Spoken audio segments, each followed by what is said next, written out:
Welcome to the Tax Awareness Show. My name is Shillyboy Mothiba. I'm your host. And today, we're actually going to sit back and unpack the press conference that we all saw on the 11th of October, where South African Revenue Service actually called a press conference where they outlined its case against Mr. Lucky Montana. Basically, there's a tax dispute currently happening between a taxpayer named Mr. Lucky Montana and South African Revenue Service to unpack this case, but also to bring awareness around these legalities or the tax laws surrounding the taxpayer and South African Revenue Service.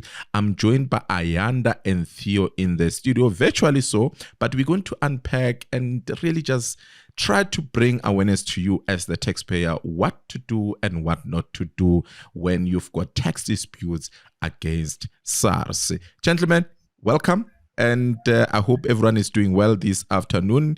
And we are actually engaging, having coming out of the press conference that I saw that Mr. Lucky Montana actually was responding to the press conference of SARS that happened on the 11th of October 2025. So maybe let's actually go back, Theo. The press conference, was SARS appropriate to really call a press conference and to address the issues they've addressed in relation to Mr. Montana? Yeah, thank you, Shillyboy. I'm excited to be with you for this conversation. So that is an area of debate. It's somewhat uncharacteristic of SARS, and we've seen on social media it has caused a lot of call it controversy and various opinions. But when we look at what has transpired, and we look at SARS's reaction, we must put it in the context of legislation. So SARS is a creation of statute, and it administers. It's got staff, employees who are administrators of that statute, and so therefore everything it does, it has to be within the law. Otherwise we raise questions of legality, whether SARS's actions is legal or illegal. So by and large, SARS is very much hamstrung in how they can react, how they can behave within the confines of the law. So I think that must be always in the back of our mind. Now, what happened here was that SARS they were public or misleading statements were made in public. They alleged that a taxpayer made false allegations, malicious allegations, harmful allegations, and it tarnished its reputation and therefore undermined its credibility. So that for in anyone's context, even just in a business, if something like that happens, it's quite serious. Now we see SARS react. Why did they react? They said they reacted primarily to defend and protect their reputation and ensure that their credibility is maintained. Now, in the Tax Administration Act, they relied on Section 67(5) of the Tax Administration Act. And essentially what it says is that SARS can, in protecting their reputation, protecting their credibility, they can make anything that they deem appropriate to defend themselves and their credibility. They can make that public. So was it right? SARS would argue yes. What is more important, can they do it? And one has to say the law clearly allows them to do that. As I said earlier, it's very uncharacteristic. It doesn't happen often. I mean, we even know that at some points they have gone to court to defend not having to disclose information public about the taxpayer. So this is extreme for SARS, I think. But yes, the short answer is, in terms of legislation, when under threat, credibility, stuff that people are saying that will undermine confidence in the tax system and cause harm, it appears, yes, they have the right to do that. Maybe let's actually go back, and you are actually right that it's uncommon that we'll see SARS publicly responding to the taxpayers. And as they mentioned in their media statement, they've invoked Section 67, subsection 5. And I mean, if you read that section of the Tax Administration Act, it actually empowers SARS. However, maybe let's go back. Where is all this started from? Maybe let me bring you Ayanda. Where is all this come from? Because we are hearing SARS saying that Mr. Montana had not submitted the tax returns for 2017, 2018, and 2019. And as a result, SARS actually initiated an audit. Maybe take us back, Ayanda. What happens if, as a taxpayer, you don't submit tax returns? Was SARS within its right to initiate an audit? And also in that, how far back can SARS actually go back and audit a taxpayer? Because if you look at these, they went as far back as 2009. Good afternoon, Shillyboy, and I'm excited to join you this afternoon, particularly this topical matter. SARS is a tax collector. As a result, every citizen has to submit a tax return, which is the material from which SARS can able to depict and assess you on the tax that you're supposed to be paying, or in terms of the revenue or income for which it can be taxable from. In this case now, it is clear that Mr. Montana could not submit those tax returns for the said years. And therefore, SARS, it is within their right to invoke Section 95, whereby they ought to issue an assessment in the event that the return is not being submitted. However, in this case, it is clear that SARS went on to audit the taxpayer, so could not simply issue an assessment, but they audited the taxpayer to a point of finding the assessment. When the assessment was issued to the taxpayer, was given an opportune time to respond, which is 21 days, which appears if the taxpayer could not respond to that. And therefore, SARS went on to issue an assessment.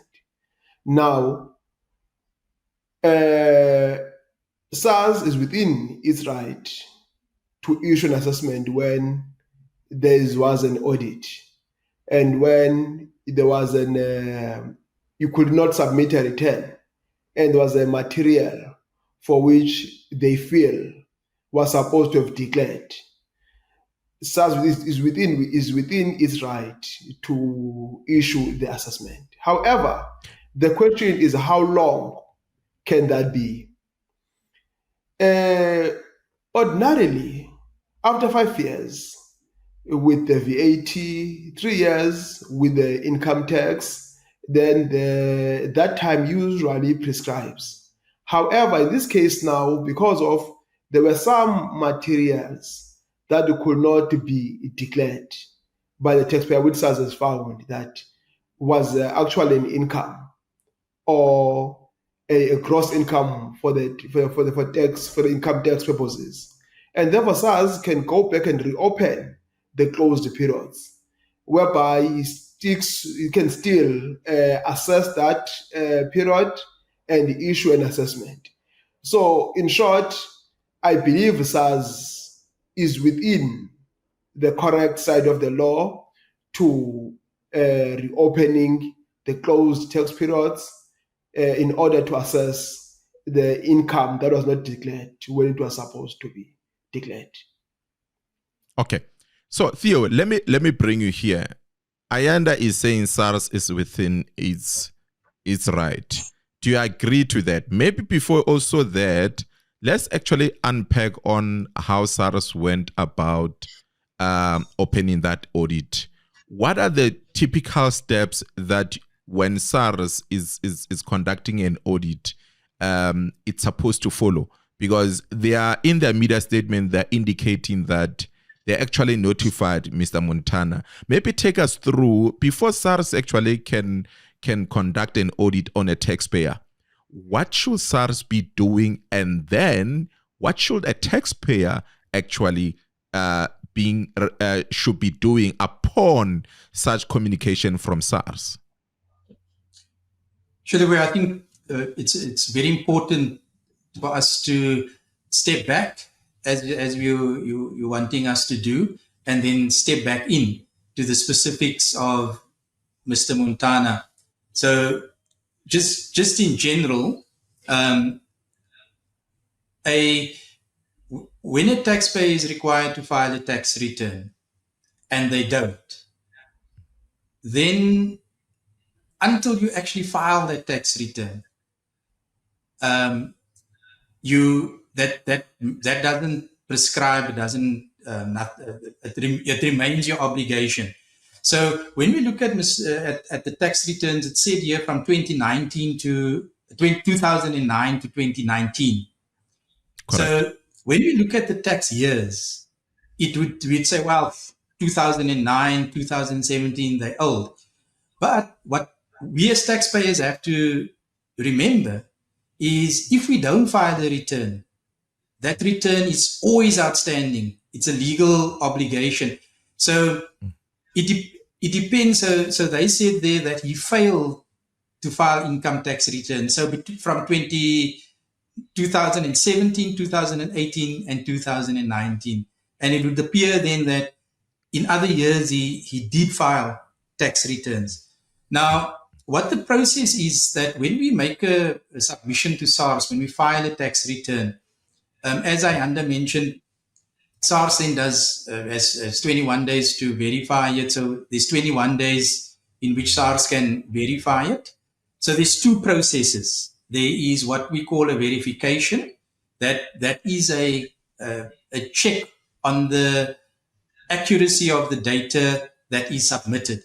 And then we have an audit. An audit is where SARS then does an investigation into the substance of what we've submitted. Now, audits are very well regulated. So when SARS decides to audit you, it's normally triggered by what we call risk events. So it could be that they have data about us that doesn't align with what we've submitted in the tax return. So Shillyboy, we could get into quite a bit of detail. So if it's going too much detail, then please help us out here. But this is what happens. SARS gathers a substantial amount of information about taxpayers. This is called third-party data. So when we submit tax returns, SARS could very well pick up, say, for example, on our bank statements that there's been a substantial amount of movement of money, and they don't pick that up in our tax returns. There could be, for example, expenditure or things that we're claiming that doesn't quite fit with what they expect to be normative. So there are a lot of factors that can trigger an audit. But the audit normally is a very structured process.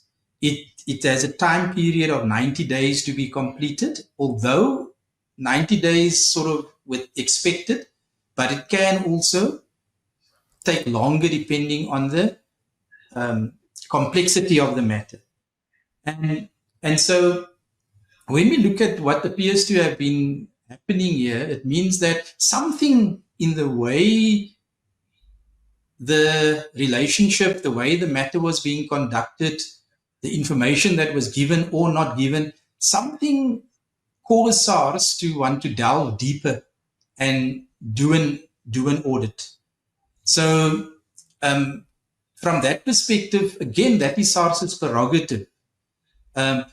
Section 40 of the Tax Administration Act says that SARS has the right to audit, investigate, verify. So SARS has broad powers to actually interrogate the accuracy, truthfulness, validity of information that we submit to SARS. And the way they exercise that is very much dependent on what is presented to them, our conduct as taxpayers, how we conduct ourselves, the quality of the information we present, the gaps in information. So those are factors that trigger. And so when we talk about how far SARS can go back, SARS can go back not easily.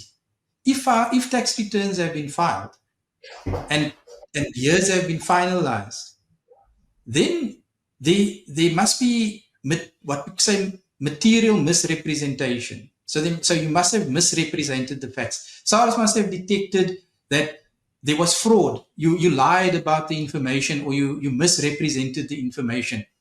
There was an under-declaration of information.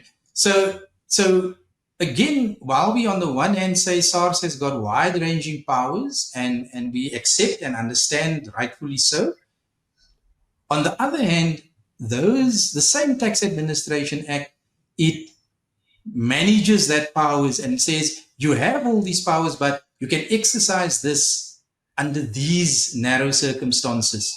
So there is an interplay, and that's why I said the issue of legality is so important, because as much as SARS has rights, and you will know, we sometimes feel that SARS has got unfettered rights. They can do almost as what they please. On the other hand, the same Tax Administration Act that gives SARS those powers also gives the taxpayer counterpowers that says it was happened within the framework. So there's a lot of detail that we, as call it observers of this public debate dispute between SARS and Mr. Montana, that we're not privileged to, and we have to make a lot of inferences. But I think to a large extent, there is a lot that we can take away from, because it clearly warns us, so yeah. Maybe let me come in there, and Ayanda, I also want you to come in. I want us to take what is play out in public and really just bring awareness to the taxpayers, and I'll tell you why. And I'm gonna go back and emphasize this, because the media statement, it says we've notified Mr. Montana when we started with an audit. Why is, in a simple form, why is that so important to indicate that we informed Mr. Montana about the starting of an audit? Yeah, Ayanda? Thank you very much, Shillyboy. No, SARS has that legal duty to advise the taxpayer whenever they're working in a sort of audit. And at this stage, when SARS says they've advised the taxpayer, it means that they've worked on, they've applied, they work according to the law. And the taxpayer has a duty to respond to the taxpayer. Sorry, the taxpayer has a duty to respond to SARS whenever he finds or come across those kind of correspondences with SARS, which require some certain information, and they will require any kind of participation from the taxpayer, which as per the SARS statement, it appears that was not been the case in the particular case with Mr. Montana. Now, it could be that the communication was sent through the tax, what we call it, the SARS filing, I might assume. But maybe could not able to see the correspondences. But that on its own doesn't stop SARS from continuing with their own processes, whereby they are able to contribute the audit and so on. Now, Shillyboy? Okay, so I think I wanted to jump in there and say, okay, that's basically to sum up what you're saying is that SARS has a legal duty to inform the taxpayer before they can start and conduct an audit. And you are rightfully so. Maybe Theo, let me bring you here on the during the conducting of an audit. So let's say taxpayer has been informed, as Ayanda, Ayanda alluded that during before the auditors SARS conduct an audit, SARS will notify the taxpayer, and the taxpayer will have to respond to that particular letter. Perhaps you may find that in that letter, SARS also requires certain information for them to be best positioned to conduct an audit. During the audit, during that process, and I'll say why I'm saying that, SARS further indicate in their media statement that there was a point where around October that they actually submitted a progress report to Mr.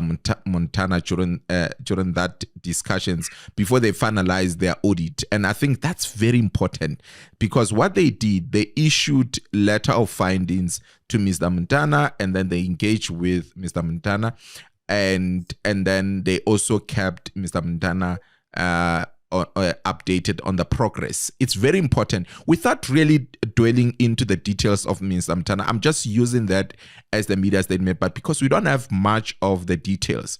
Usually what happens, the principles wise, the procedural wise, what happens during an audit? What do you expect SARS to do, and what do you expect a taxpayer to do when you are under an audit?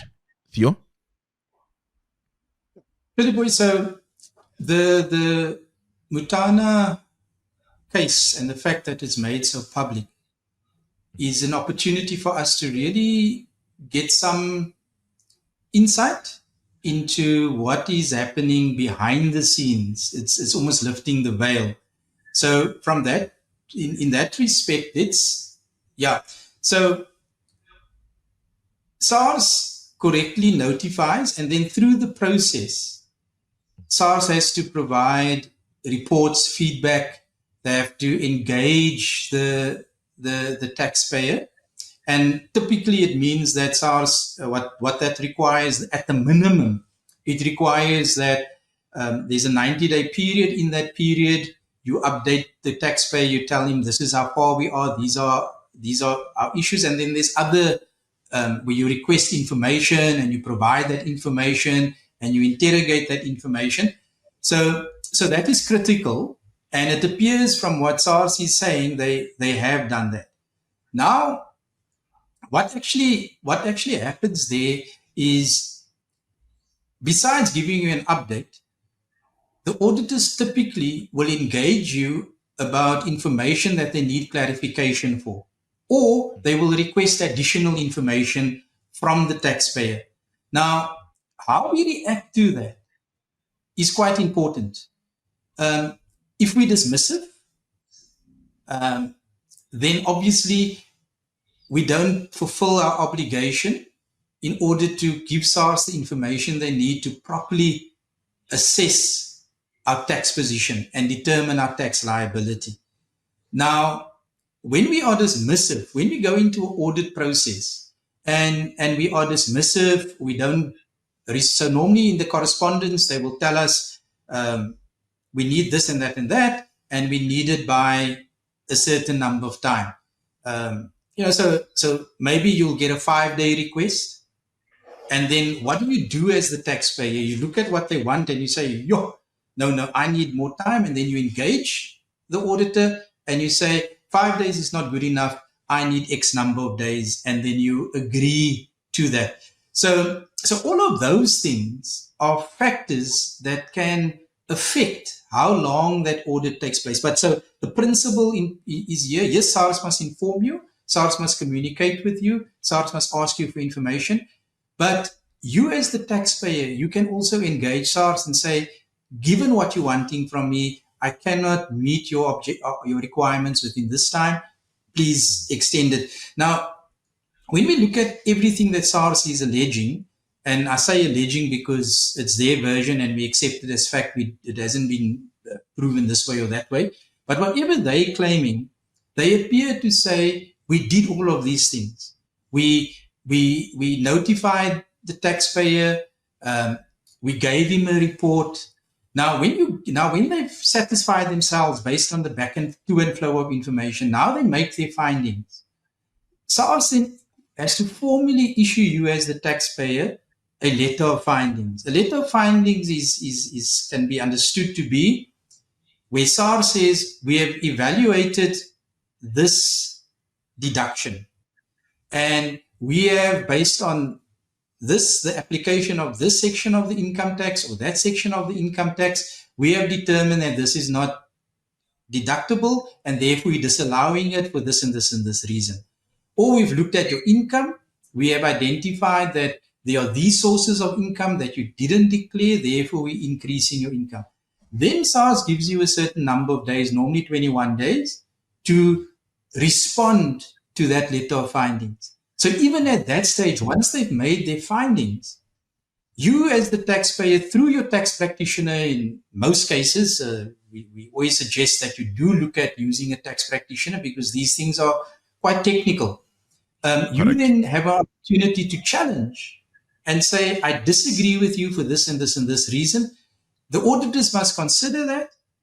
And then only after that do they make their, you can almost say, if you can't find each other, they will then make their final findings. And that then is translated into a revised or additional assessment. Okay, let me come in there. Ayanda, that's exactly what happened. Based on, I think it's very important because we don't have the facts. Like as Theo said, is the vision of SARS. There's a vision of Mr. Montana, and we're not going to really judge who's right and who's wrong, but we're going to unpack the principles of the tax law. SARS alleged in their media statement that they actually did all these, issuing letter of findings and leading to the finalization of the audit. What happens when SARS issued the additional assessment? Because that's what they're saying. SARS issued Mr. Montana with an additional assessment. Can you firstly explain, when they're saying that they issued Mr. Montana with additional assessment, what is this additional assessment? And from there, because also SARS is saying Mr. Montana was informed that he had until 26 May 2022 to object to the additional assessment. How important, and I'll bring you also, Theo, on that. You can tap into this after Ayanda. How important is this date of the 26 May 2022 and regarding around the issue of objecting to that additional assessment? Ayanda, please. Thank you very much, Shillyboy. Look, like Theo said, the letter of findings gives you an overview as to what has come out of an audit. Then the finalization of the audit gives you the finality that after your submission, you as a taxpayer, we have observed what you have submitted to us and we concluded in this way. Now, from that letter of assessment, finalization letter, then it gives the SARS now a position to raise an assessment in terms of Section 92 of the Tax Administrations Act.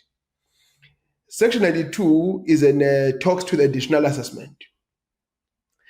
However, mostly the additional assessment will be issued in terms of Section 92. Read it with Section 95, most cases. That gives you a guideline as to how do you respond to that. Now, depending on what the assessment is. For instance, in this case now, it appears to be there was an audit. So if there was an audit, therefore the taxpayer has a duty to respond. If failed to respond, most probable that assessment was made in terms of Section 95, 1, I think it's C, that talks to the assessment that had been issued without a response from the taxpayer when the certain material was required. Now, in this case, Mr. Montana has to respond to that within the period of 45 days. So from the date of assessment, he must ever take 45 days and respond. If failing so, he can apply for the extension of time, like Theo has mentioned earlier on, that you apply for the extension of time if you still cannot respond accordingly within the prescribed time. Now, that's only when you can apply for the objection. Because when the assessment has been submitted and they have not responded to the SARS requirements or SARS material that they requested from you, then this means that SARS has made an assessment from the incomplete information. And therefore, SARS, in terms of Section 95, gave us that opportunity whereby you can still give that information back to SARS, which was requested, offering an opportunity to correct what is incorrect possible within the SARS position. Now, thereafter, after SARS therefore has rejected your materials, then you can start now objecting. When you object within the 80 days from the date of assessment.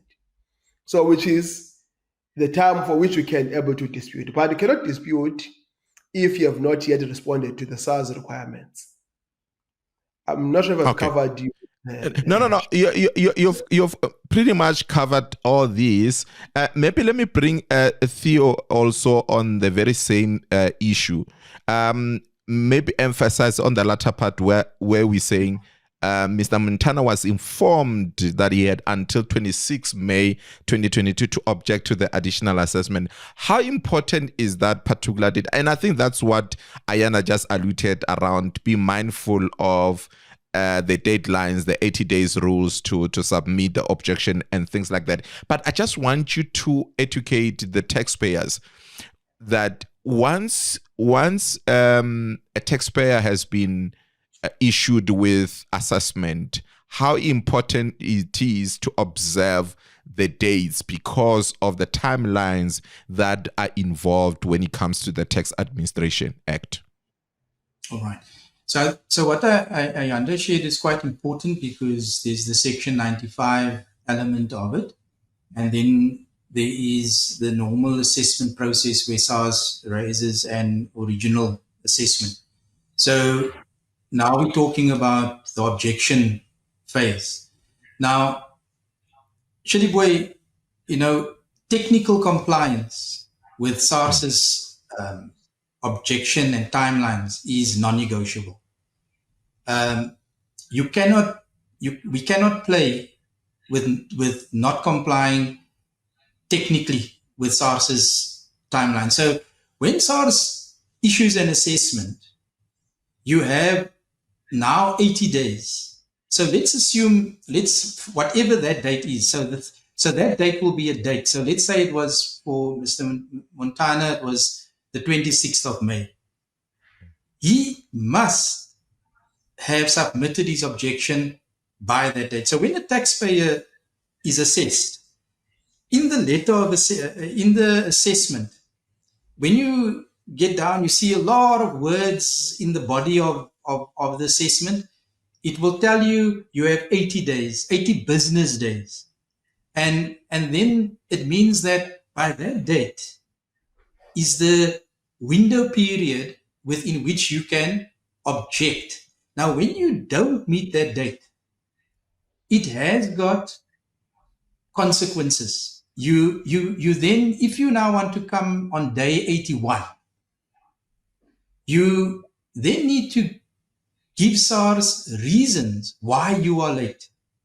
Now, all we're doing when we don't technically comply with the objection rules, we're just making life more difficult for ourselves. Because SARS has raised an assessment. We disagree with the assessment. The rule says that within 80 days we must object. So even if I object on day 80, I'm good. All I then have to tell SARS is, these are the reasons I disagree with it. Now, I also want to emphasize that an objection is a very legal technical document. So what SARS raised here with Mr. Montana is that he refused to comply with the requirements of an objection. He made certain submissions that did not meet the technical, according to SARS, did not meet the technical criteria. So they then called it a partial objection. They apparently requested him to resubmit in a compliant manner, and he refused. He said he's going to hold his ground and he's going to go ahead with that. So okay. Maybe let me come in there, Theo, before we actually go into the validity of the objection. There's a point, maybe let me bring Ayanda. Ayanda, please come in here. There was a point where Mr. Montana requested an extension of the objection. I'll come to the validity, Theo, of what it takes, and maybe think about it, what it takes an objection to be valid. But before we get even there, I want Ayanda to unpack this of request of extension. What governs that? Is this extension? Because it sounds like from the media statement, Mr. Montana was granted with a couple of one or two scenarios where an extension was granted to him, and where I felt that actually there was element of leniency to a certain extent from SARS perspective. Ayanda, is any taxpayer having rights to request an extension to file an objection, and what governs that? Okay. So the question about the extension of time for the objection, am I correct? Correct. Okay. Before I get there, you'll forgive me, Shillyboy. I just want to cite something that is very, very, very important for your viewers that I need to capture from this situation. You see, when there's an audit by SARS and you don't respond, maybe you don't participate, maybe you don't cooperate, as the best word, when you don't cooperate with SARS, it makes things very difficult for you to mitigate for the penalties. As and when that time of assessment, or you remember, Theo spoke about the letter of findings, which will brings you about the letter of findings, what SARS has found from the audit. And within that letter, there's a point whereby SARS requires you to mitigate for penalties.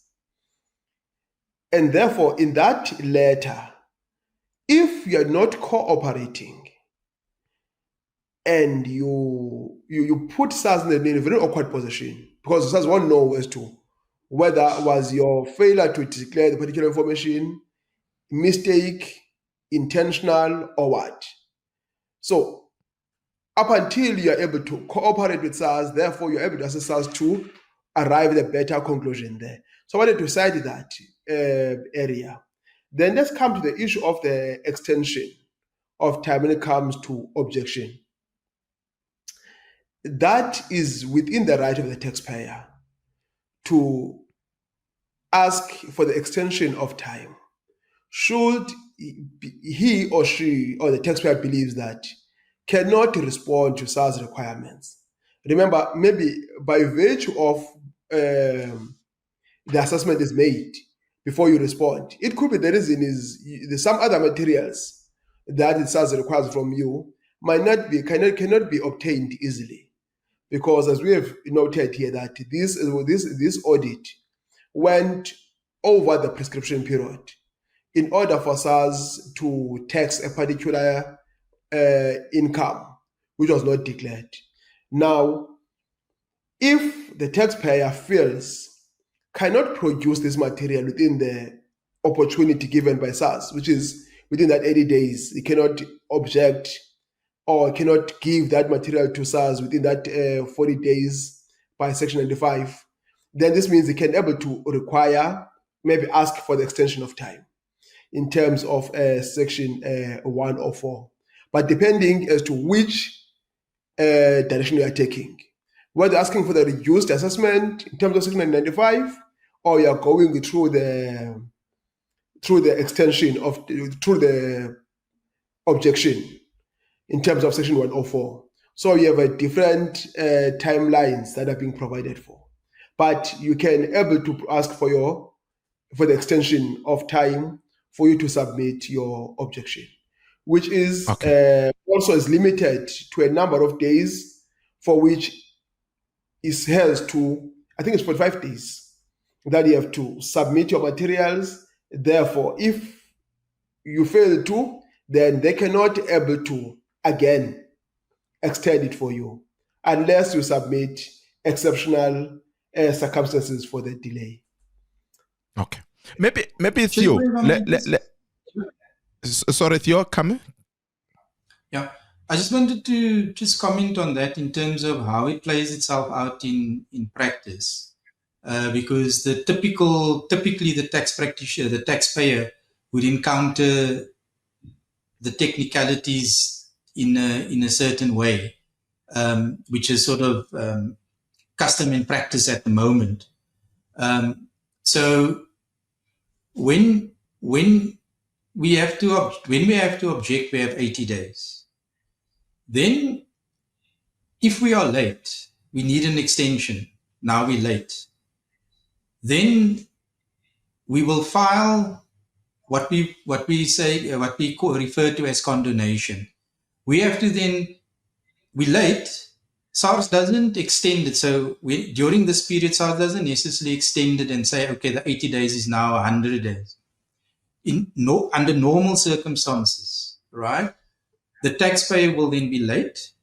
And then when we file the objection, we then do a motivation explaining why, a request for condonation. It's a request for forgiveness for being late. And we will give our reasons. And then when you get to 45 days, I think. But then when you get to it, you give normal reasons or basic, reasonable grounds. Then after that, you must give exceptional circumstances. Now, what is also important, and this is where the thing becomes a little bit, could be unclear, a little bit technical, because SARS said that because he didn't object, the objection became, the assessment became final, right? And that is so according to, I think it's Section 100. But a condonation, SARS can, within a period of 3 years for a income tax return, still grant condonation. So on the one hand, it becomes final because he didn't object. On the other hand, it's not quite final, as in it's not reversible. And so these nuances has to be taken into consideration. So if you're late, you must apply for condonation, but the tax assessment up to a period of 3 years can still be considered, can still be condoned. But then you have to really have exceptional reasons why it has taken you 3 years in order to approach SARS and not within the time limits. So the tax law part of it, the dealing with the substantive law, dealing with the rules, is also nuanced, and that we must also consider. Sometimes the act says yes, but and yeah. So I think that for me is important. Maybe actually let me come in there, Theo, and you are correct, because let's look at the media statement by SARS, and I'm gonna read that. What you are saying, that I think it's section 100, and Yes. I can confirm that. I mean, you can always confirm that regarding the finalization of the assessment. They indicated that since he was not objecting, therefore they'll finalize the assessment, right?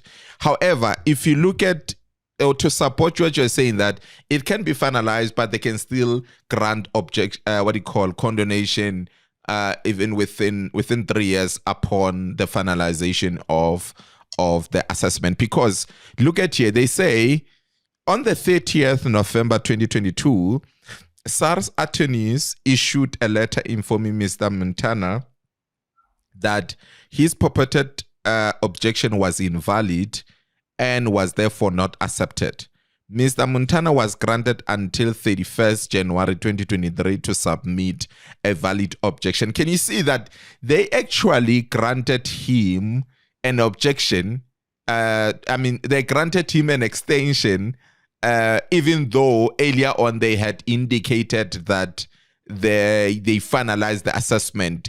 And in fact, this is where I'm speaking of course, we don't know much of the details, but if with limited information based on the media statement, and that's very important because the viewers, we've got a limited information, so we'll base our discussion on the limited information we have. So with the limited information that is sitting here based on the media statement, it shows that SARS actually granted Mr. Montana extension without even applying for it, because without even applying for condonation, if you think about it, because they're saying on the 30th of November 2022, they actually granted him, they informed him that he has until the 31st January, which is 2 months, by the way. They gave him additional 60 days to actually file a valid objection.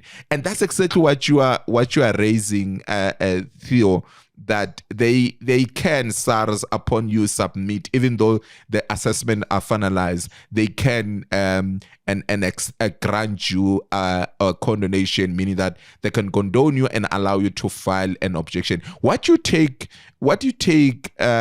comment on this, SARS actually granting Mr. Montana this extension? So I think what is important for us is to understand SARS as the tax collector, and then we must also read the read the nuances. So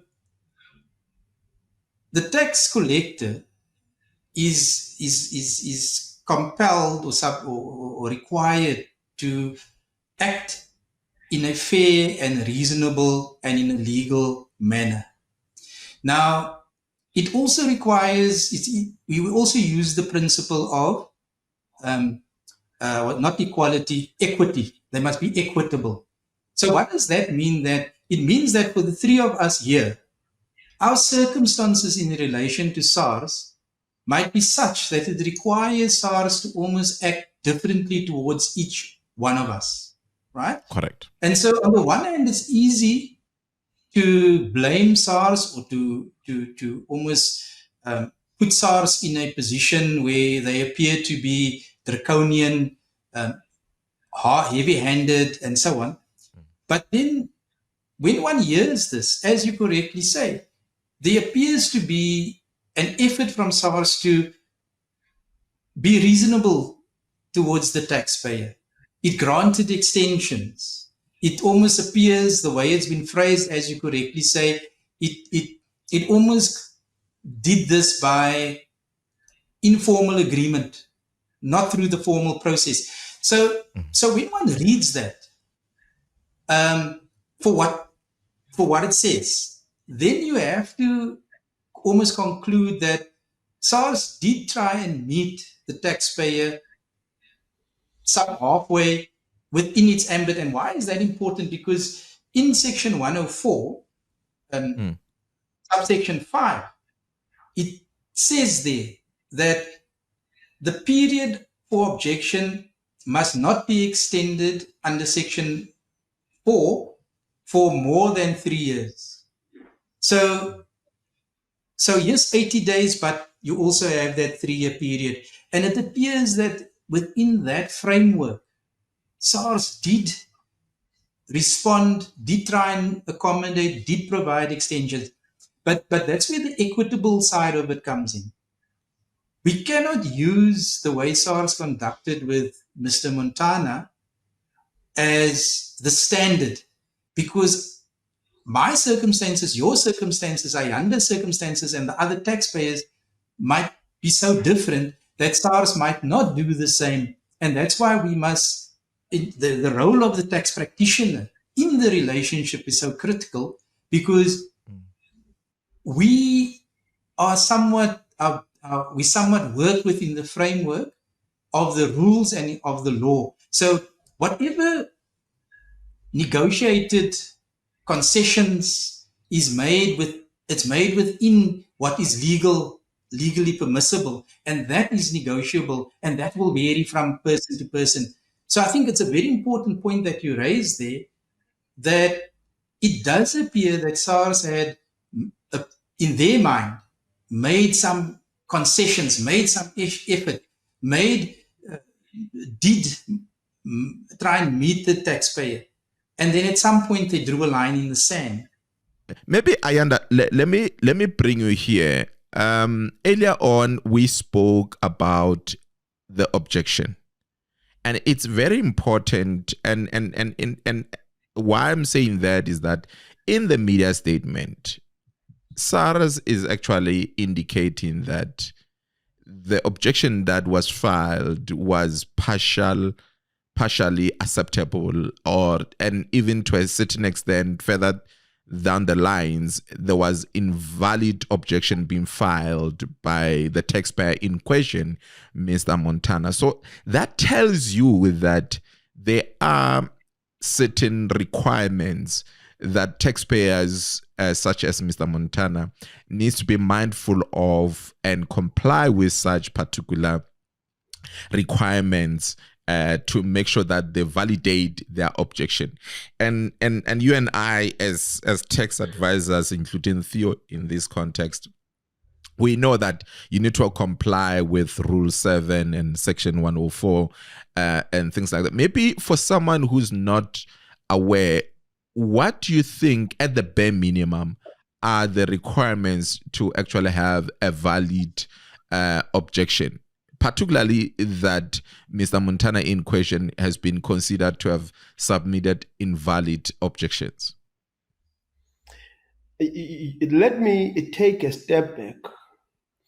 From your reading, you cited that SARS confirmed that Mr. Montana did submit an objection, and the objection was partially accepted. Correct. And therefore, for me, I would assume that therefore Mr. Montana submitted an objection or an appeal, which was later being invalid, because the partial acceptance of the objection go parallel to the invalid objection. The invalid objection, SARS cannot respond to invalid objection. So when it's partially accepted, then this means that now there are some grounds of your own dispute that SARS could not accept. So which is what you ought to be doing. You ought to submit I think it's an appeal for the areas that SARS could not consider. And therefore, that one goes its own direction. But let me come back, because your question goes around the issues of the invalidity. So I want to touch base also in terms of what is a valid objection. Then the valid objection, it comes when you have submitted a dispute that is not in line with Rule 7, sub-rule 2 of the TAA, maybe of the tax court rules. Then what are those requirements? Like we mentioned before, that is a form that must be submitted in an appropriate form, that there shall be in a period, shall be submitted within a prescribed period, which in this case, within the 80 days. Thirdly, which is you're supposed to provide statement of grounds as to why you feel you have a strong objection on this case. Then those are the part of things that are required by sub-rule 2 to make a valid objection. And therefore, if you have not complied with these rules, then sub-rule 4 comes in, which says SARS shall give you a notice that is advising you that your objection was invalid, and therefore give you 20 days to correct your objection, to submit a valid objection for whatever reasons that were mentioned by SARS. So you ought to give SARS as to what SARS ought to give you the reasons why your objection was invalid, and you ought to correct that within the 20 days period. And therefore, you respond with the correct information. If that 20 days period has lapsed, then this means you ought to submit the wholly new objection on the matter. So that talks to the validity of the assessment. However, if you take the issue, the route of the partial acceptance of the objection, it means that now you opt to submit an appeal, because you are saying part of the grounds are submitted to SARS. SARS could not agree to them. And the reasoning that SARS gave me, I'm not happy with it. Maybe I have something else that counters it, which is whatever that it is. And then you submit that, an appeal, which allows you, therefore, now, it's either you have an ADR whereby these matters gets resolved, amicable so. Maybe let me stop just the Shillyboy. Okay. No, but I think that's fine. Theo, do you have anything to add around the invalidity of the objection filed? Maybe practically, what have you seen as common mistake that taxpayers tends to do that results in their objection actually being invalid? The most common one is in terms of being outside of the timelines. So people are late and they didn't request condonation. That is typically one of the common reasons. Then what we also find is they didn't address the grounds. So SARS will look at the objection and say, this doesn't make sense to us. We don't know where you're going with this. And then they will invalidate it. Now, there is a debate that we must consider here. So what does SARS do? What does an invalidated objection mean? An invalidated objection means it does not exist. There was no objection, right? And you, as Ayanda said, you can redo it. You can start afresh. Now, very often in practice, when we look at this as dispute specialists, we sometimes say, but, SARS should actually have rejected the objection, not invalidated it. So sometimes SARS is kind to the taxpayer by invalidating it, because they are still allowing you almost a second chance to get this objection right. Because if SARS rejects it, then it means you must now move further on in the dispute process, which is you must file a notice of appeal, an ADR, and that has got cost implications for any taxpayer. Correct. So sometimes we argue as practitioners, we say SARS is being difficult, or they're being just obstructive by invalidating it. They don't want to deal with my objection. But mostly SARS invalidates it because there is something is technically they're not happy with this thing in some way technically. And so rather than prejudice you, they allow you a second take. Go and fix it. As I said, condonation, and sometimes you've just missed the plot altogether. You're not dealing with the grounds. If they look at this, what conclusion are they going to come to other than the conclusion they came to in the assessment?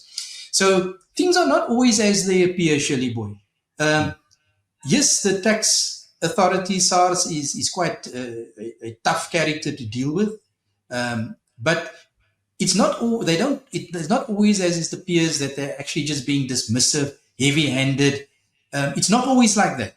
And sometimes we as the taxpayer sometimes have to also reflect and say, maybe we didn't quite reach the standard. We haven't quite stepped up to where we need to step up to engage SARS so that they can actually deal with our matter.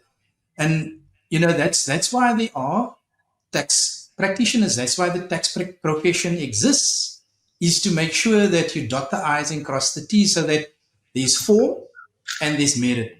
So again, sort of for the sake of being repetitive, most invalidations has got to do with your objection did not comply with the form. And so SARS doesn't want to disadvantage you by rejecting it. They want to allow you the opportunity to fix the form so that they can actually deal with the merits of your argument. Okay, maybe let's proceed. We exhausted the whole process of Mr. Montana being subjected to an audit and furthermore being subjected to the objection terrain, and then it gets to the point where now SARS is going after him in trying to collect the tax due. Right.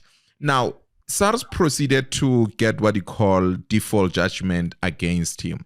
Maybe let me bring you back here, Ayanda, and Theo, you can also comment on these. Before SARS goes and actually get default judgment against you at the High Court, what process or what steps do you expect or do you see that SARS may have undertaken with regard to Mr. Montana? Thank you very much again, Shillyboy. Look, the SARS went to court because they were collecting. Now, I would assume that Master Montana may argue and say, but we're still disputing. I'm not sure what are his reasonable reasons of against the default judgment. But in as far as I would maybe to elaborate is to say, if you owe SARS and the debt is final, SARS has the duty to collect. The debt becomes final if you don't dispute.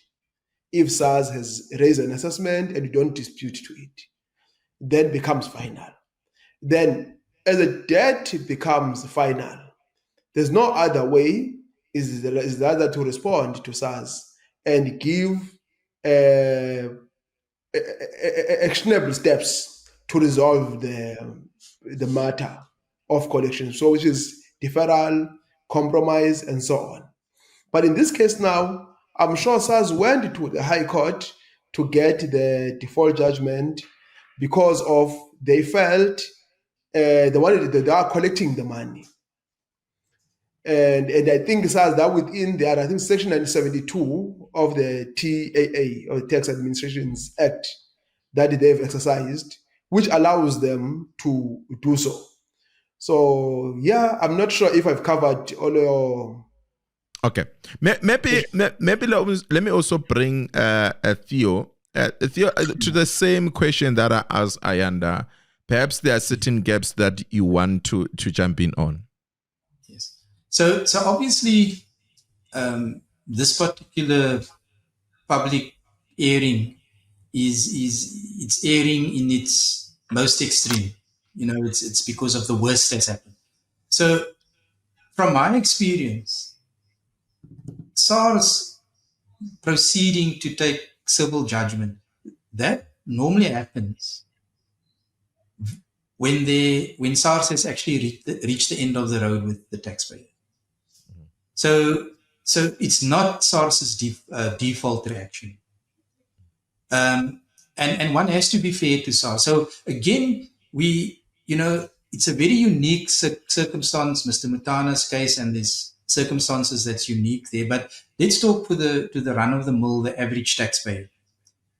When a dispute is finalized, when an assessment is finalized, and now you've exhausted yourself, you will then decide, this is now the debt. So what happens? So let's take it a step back. When you want to dispute a debt, you don't like the assessment.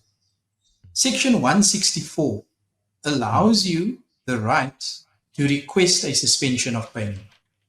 So what we must bear in mind here is that there are various departments dealing with our matters.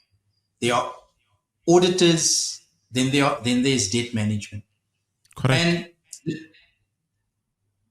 then we must look at section 164 of the Tax Administration Act, a suspension of payment for an assessed tax liability. So when we want to dispute it, so we should request a suspension of payment. Because what we are saying to SARS then is, there is an assessed debt against me. I've got an assessed tax liability. I am disagreeing with this for this and this and this reason. So you give high-level reasons. And then you say, I'm filing an objection. Grant me a suspension. That means do not collect this money from me. Now, the section 164 is very clear. It says that, and this is where there's a slight disagreement with the way SARS applies this. It says if a taxpayer intends, it doesn't say when the taxpayer objects, if you intend to, right? So now you say, SARS, I intend to do this. What the section 164 does, it says, while SARS is considering my suspension request, collection activities is held in abeyance. It is suspended for that period. Correct. Then if SARS applies their mind, and it's a very technical 164, and you read it with 0.6. So it's a very technical process. It's not just submitting a letter to SARS and saying, please, I'm going to object, give me a suspension of payment. No, there's certain very specific criteria that has to meet. Amongst other things, you have to satisfy SARS that if they grant you the suspension of payment, it is not going to place the fiscus at risk. So you'll see why I'm raising this, to come back to why things end up in court or why judgment is taken against you. So now you say, you ask the suspension. SARS they must make a decision. Once they've given me notice of that decision, a further 10 days, I still have where the matter is held in abeyance, where I can then appeal it. I can request, I can do something, right, before they collect. Now, when we don't do this, when we have tax debt, we leave ourselves open for SARS to continue to collect the debt. Right? Now, how does SARS collect the debt? They don't jump straight to taking judgment against the taxpayer. No. There would be approaches where they would call. They would try and call me sometimes. So the first thing they would do is they would send out on e-filing a final demand that says, you have this tax debt. If you don't respond to us within 10 business days, we can, number one, appoint a third party. That means we can appoint your employer and require your employer to pay us an amount we indicate every month, or we can go to your bank and we can require the bank to pay us amount. If you're in business, we can even go to your debtor and require your debtor to pay us instead of paying you.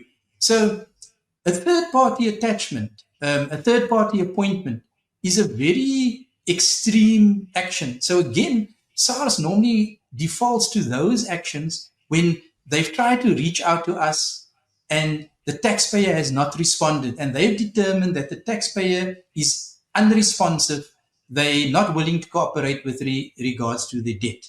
Then they go to these extreme. Then they also say that we can also then take civil judgment against you, and we can issue a warrant of execution. When they issue that, they will then attach your goods. The most extreme one then is they can, if they can't find anything of value and you can't settle the debt, then they can do the sequestration or the liquidation route the sequestration route that they are going now, where they then declare you essentially insolvent and you have to liquidate your estate. So from my experience, what they've done is within the law. They've got the right to do it. But in practice, this is normally at the end of a very difficult, protracted process. One last thing to add there, they can actually be heavy-handed when they suspect that there is going to be an attempt by the taxpayer to evade this tax. So very often what taxpayers then do when they're aware of the debt, they call what we call dissipation of assets. So what they do is they get rid of the assets. They sell it, they move it to other parties, so that by the time SARS comes and collects that debt, there is nothing. So when SARS suspects that, they can then almost without notice, without consultation, almost set these reasonable processes aside and go straight to protect the debt, go straight after you to protect the debt. Now again, Shillyboy, these are extreme cases. The average taxpayer shouldn't find themselves guilty or find themselves on the wrong end of this kind of heavy-handed extreme actions. Exactly. Maybe let me bring Ayanda, if you can join us. We spoke. I mean, Theo basically unpacked SARS rights here. If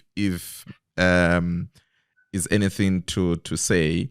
During that process of finalization of the assessment and these extreme circumstances of where they are going for default judgment, Theo just narrated on what SARS could be doing.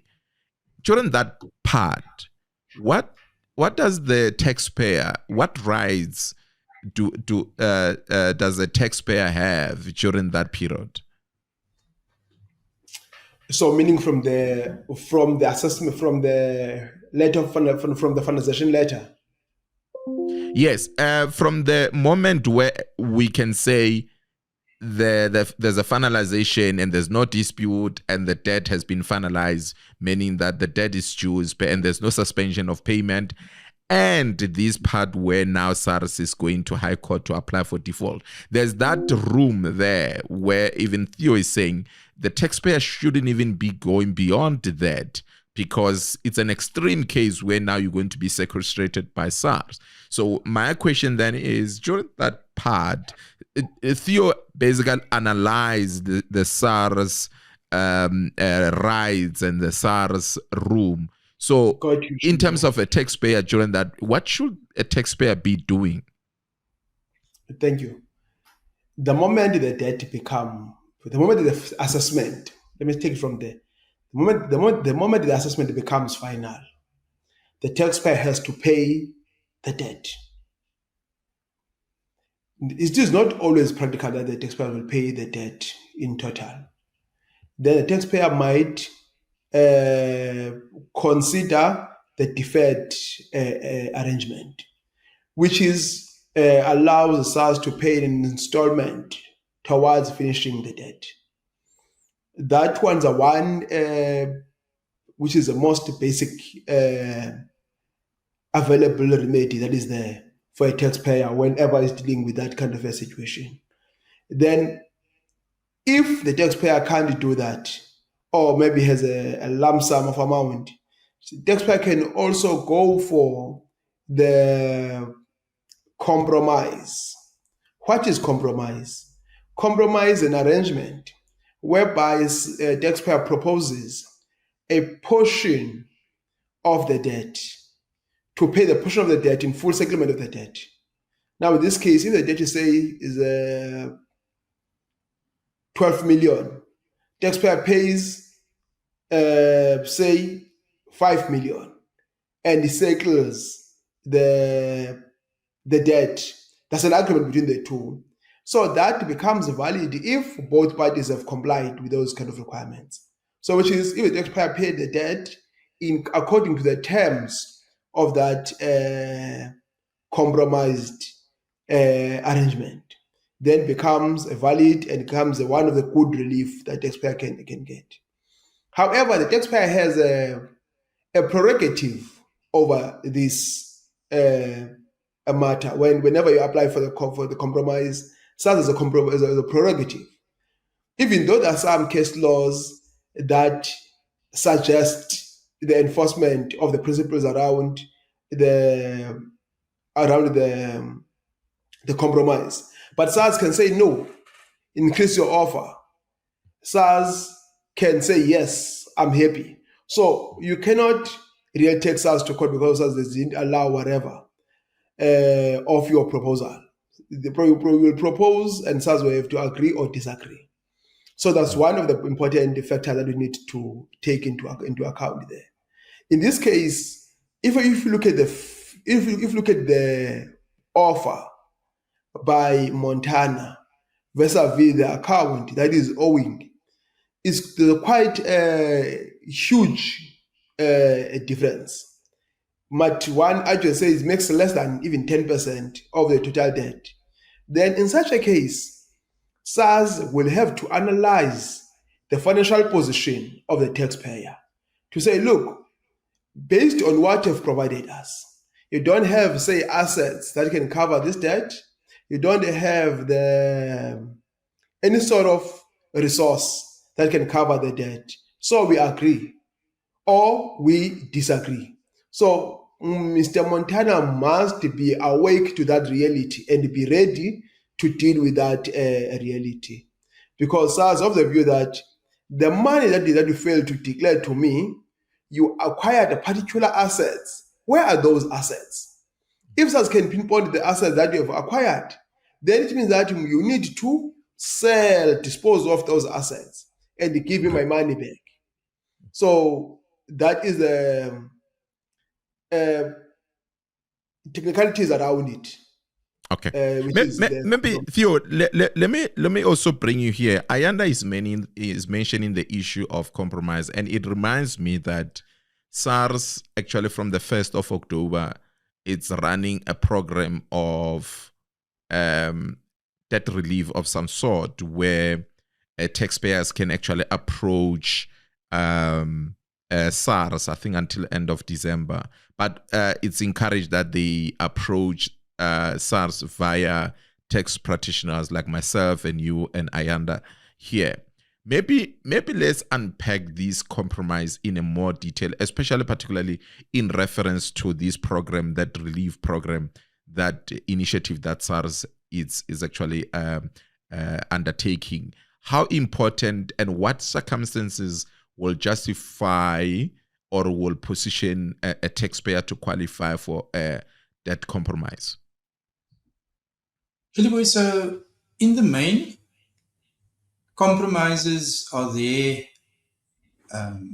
because there is financial hardship, as Ayanda said, that what SARS is willing to accept in a compromise is typically built on how bad is my financial circumstances, so that I can't pay the debt.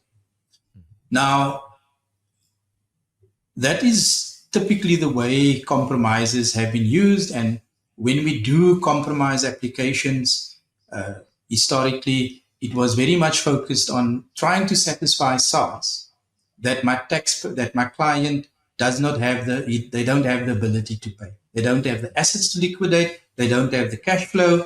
And while we acknowledge the debt, and I'll come back to that because that's important, while we acknowledge the debt, it is going to place the client in an onerous position. It's going to actually force them to be worse off. And again, we again see the balance of the Tax Administration Act and the revenue. The Revenue Authority doesn't appear to want to put people out of home and leave people destitute on the street. So that's where the compromise comes in. But there are other factors around the compromise that SARS also considers.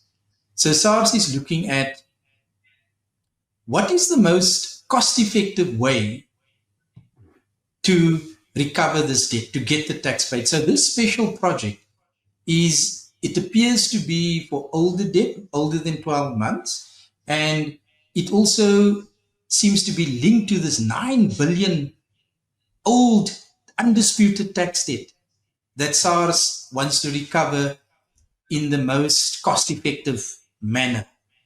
Now, we have to come back to this question of undisputed. So compromises should not be entered into lightly. Okay? Why?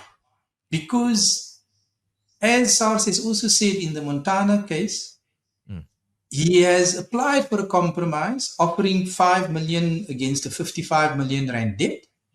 Correct. But he's also disputing the debt. You can't have it both ways. Okay. When you approach SARS for a compromise, you're actually coming to SARS and saying, I now accept this debt. I accept I'm legally liable. When I enter into this process, I'm not disputing it anymore. Now, that is important because let's say you settle on whatever the number is. That means that it is full and final. You cannot then, after the fact, come and say, oh, no, but there was a mistake on my tax return. No, SARS overlooked this. SARS never considered that. SARS, your estimation of my income was wrong. You put things in there that you said is taxable income, but it shouldn't have been. So it's a very serious decision to make, because once I've made that decision, it's full and final, and I can't dispute it. So when the debt is under dispute, whether it's under objection, whether it's under appeal, whether I'm taking the matter to tax court, I cannot qualify. So with this project that's going on, SARS is literally saying to people, you have not disputed this debt. It's older than 12 months. There's no indication that you're disputing this debt. You owe us this money. Let's reach a compromise. Why? Because it's in the best interest of the fiscus. It means they can collect the debt in the most cost-effective way. And the compromise then works for both SARS and the taxpayer. So this project, again, we would encourage taxpayers that if you have outstanding debt that's older than 12 months, you haven't been able to deal with it, make use of this project, because it doesn't necessarily mean that you're going to have to provide any less information. It doesn't necessarily mean that it's going to be a quick sign-off. You probably still will have to meet all the requirements to show that you can't pay the debt, you don't have the assets to pay the debt, you didn't dissipate assets to leave you in a position where you can't pay the debt. So it's quite an onerous process. There's a lot of information that must be provided. But by and large, the SARS is inviting taxpayers with old debt to say, present yourself, let's consider an offer to settle this debt so that you don't have to pay the full debt. Okay. Maybe let's wrap up in conclusion. Ayanda, let me bring you here. Looking, and it's similar question to you, Theo. Looking at this case, or this media statement from SARS, what would you take as key areas that taxpayers should learn from? Of course, they must ignore the noise around these, but reflecting, what are the key things that you think taxpayers should actually learn out of this? Thank you. The basic learning I wish taxpayers could take from this is that taxation is a guided process in terms of the Tax Administration Act. Now, if that is the case, therefore, taxpayers must first look at the facts in front of them, which is whether can they dispute or what remedy that they have in front of them before they make statements that are not within the proximity of the tax administration, like making allegations here and there that are unfounded. Because that's one of the basic things that I think have gone wrong in this case. That's the reason why that SARS opted to sanction the subsection 5, whereby they come out to defend themselves, which is also one thing that I wish I could cite out. Second, is that the taxpayer must learn to respond to SARS requirements. And that shall be done within the prescribed time. So that's another area that I think. Secondly, is the issue of relationship. The taxpayers must work more in creating the relationship, a strong relationship with SARS. Relations makes tax much easier because tax is a complex matter, but if you deal with SARS in a way that creates a mutual respect between the two parties, you always find yourself to be able to be accommodated by SARS. I think those are the best takeaways from this case. No. Thank you so much, Ayanda. Theo, in closing, what would you say are the key lessons for any taxpayer to take out of this situation? Shillyboy, that this whole case is education, and the one lesson we should all learn from this: SARS has broad-ranging powers to collect tax and enforce compliance, and we should not take that lightly. Therefore, as taxpayers, Ayandas, there will be some overlap. We need to respond properly. When we have tax debt, whether SARS is collecting that debt, but when we are aware that we have a liability, taxpayers need to respond promptly. Correct. Secondly, that there is a form. We have substance and we have form. SARS, the relationship is governed by law. There's statutes and rules. And that makes it a very technical process. And so therefore, we can't approach SARS any way we wish. We have to make sure that we meet the formal requirements that is laid down in the rules and in the Tax Administration Act. Now, to that end, it is vital for taxpayers to recognize that the average person is out of their depth where it comes to the form and the technicalities. Therefore, get professional representation. There is a reason the tax practitioner profession exists. There's some 23,000 registered tax practitioners in the country. There's a reason for this, because with the introduction of the Tax Administration Act in 2011, it formalized legally by statute how this relationship with SARS must be managed within the law. So professional representation is critical.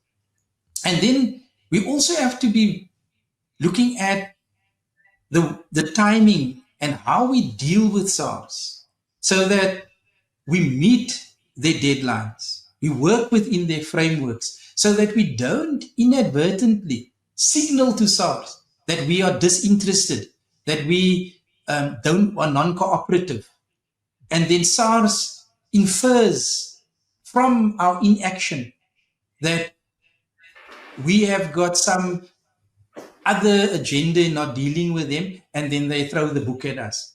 So that's what's important. That again goes back to why do you need a tax practitioner involved in these kind of disputes so that you don't fall foul of this.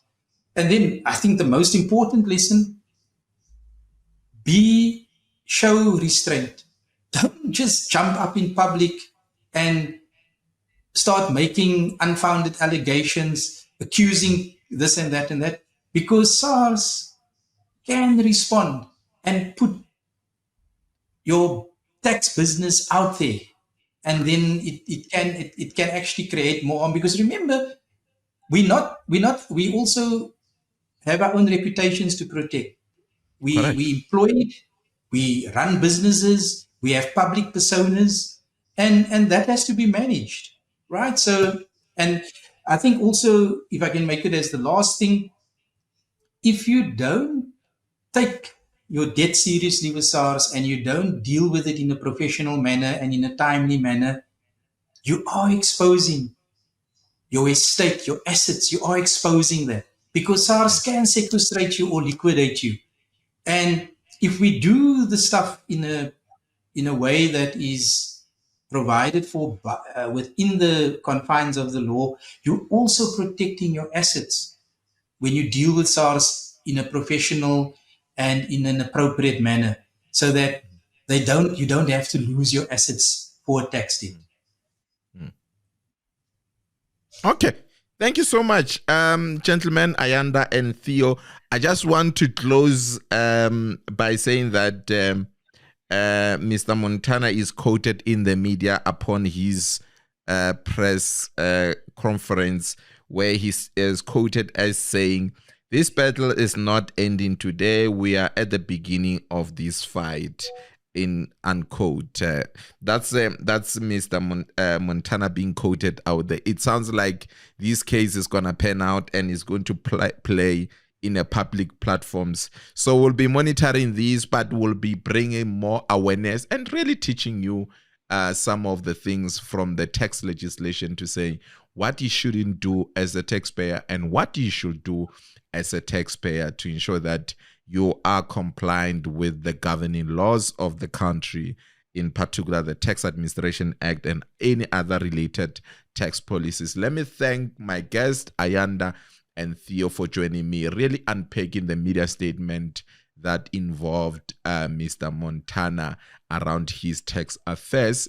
As we mentioned, the media statement, SARS argued that they invoked Section 67, subsection 5 of the Tax Administration Act, where they feel that they are empowered to really counter any statements or information that they consider to be false in order to safeguard their reputation and the integrity of South African Revenue Service. And in doing so, on the 11th of October, SARS really through press conference really laid out Mr. Montana's tax affairs to justify and really taking us through the steps and processes, what they did to get here. And that's exactly the purpose of this episode of the Tax Awareness Show, to really unpack the media statement and really quoting some of the relevant sections within the Tax Administration Act to ensure that you are empowered as a taxpayer. At the end of the day, please cooperate with SARS and make sure that you resolve your tax affairs